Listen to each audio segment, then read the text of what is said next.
दोस्तों नमस्कार। आखिर आपके इंतज़ार की लास्ट वो घड़ी आ गई है जिसका आप काफ़ी समय से इंतज़ार कर रहे थे। हाँ, मैं बात कर रहा हूँ इंडियन आर्मी की। इंडियन आर्मी का अभी अग्निवीर होने के बाद में पहला पेपर जो है होने वाला है और पेपर स्टार्ट हो रहा है अभी 17 तारीख से। 17 तारीख से जिन जिन अभ्यर्थियों का पेपर है उनके बारे में मैं ये बात करना चाहूँगा कि आपको पेपर सोल्व करते समय कौन कौन सी बातें ध्यान में रखनी है। तो पेपर सोल्व करते समय जो भारतीय सेना के इस पेपर में जो विद्यार्थी बैठेंगे जिन्होंने अच्छे जज्बे के साथ में तैयारी की है उनको बिल्कुल भी घबराने की आवश्यकता नहीं है। वो 2-3 बातों का ध्यान रखें। पेपर में आपने पढ़ा है कि 50 क्वेश्चन आएंगे और 50 क्वेश्चन में से 15 क्वेश्चन आएंगे मैथ के, आप सभी को ध्यान ही है। 15 साइंस के आएंगे और 15 जीके के आएंगे और 5 क्वेश्चन जो है वो रीजनिंग के आएंगे।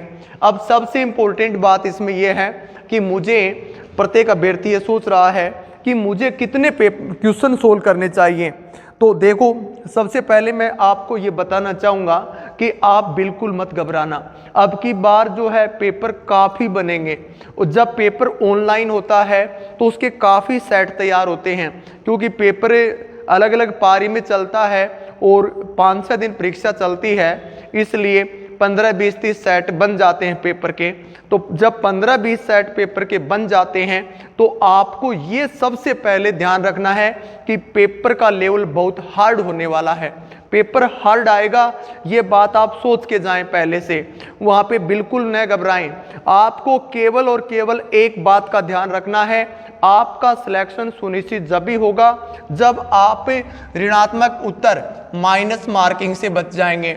माइनस मार्किंग से अगर आप बच गए तो आप डेफिनेटली आपका सिलेक्शन है। फॉर एग्जाम्पल, टोटल 50 क्वेश्चन आए और आपने अच्छे से तैयारी कर रखी है। 50 में से अगर आपके 25 क्वेश्चन जो हैं सही हो रहे हैं तो आप बिल्कुल भी आगे और रिस्क मत उठाइए, क्योंकि जब फिजिकल बाद में होता है तो पेपर की जो मेरिट है वो काफ़ी नीची रखी इसलिए जाती है कि ज़्यादा से ज़्यादा अभ्यर्थियों को पास किया जाता है ताकि वो आने वाले फिजिकल का जो और मेडिकल की प्रोसेस है वहाँ पे ज़्यादा कैंडिडेट पहुँच जाएं। तो जब पेपर का पहले फिजिकल होता था, उसके बाद में मेडिकल होता था, उसके बाद पेपर होता था, जब 35+ क्वेश्चन जिनके सही होते थे या 40 क्वेश्चन जिनके सही होते थे तो वो मेरिट में आने का चांस होता था, लेकिन वो फाइनल मेरिट होती थी दोस्तों। अब ये फाइनल मेरिट नहीं है, इसलिए 50% क्वेश्चन जिनके सोल्व हो रहे हैं, मतलब जिसको 25 क्वेश्चन राइट आ रहे हैं, वो अभ्यर्थी एक भी क्वेश्चन की माइनस मार्किंग की रिस्क बिल्कुल न ले, नहीं तो नौकरी से रह जाओगे।